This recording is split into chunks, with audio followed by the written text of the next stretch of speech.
This is the Lone Crater YouTube. We hope this video helps. In this video, I will show how to play Dizzy Guilty Gear Strive step by step. Start by mastering movement, air options, and shield timing. Focus on normals that control space. Spend a session just practicing jump cancels and her anti-air buttons.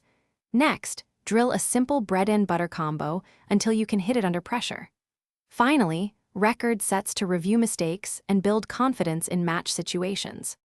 Dizzy relies on tempo, spacing, and clever use of Roman cancels to extend combos and feint resets. Work on baiting reactions, then punish with dust or special follow-ups. Pay attention to meter management so you always have burst when needed and meter for damage.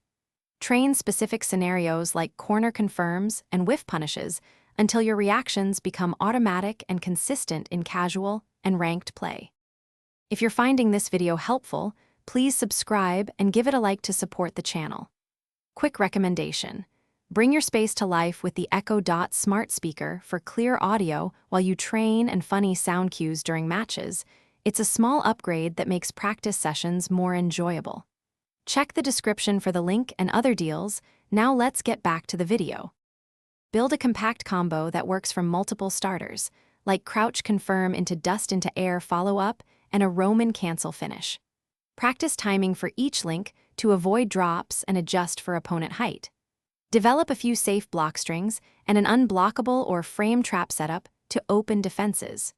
Drill transitions between neutral pressure and combos so you can convert openings cleanly during matches. Thanks for watching. Consider subscribing if we helped you.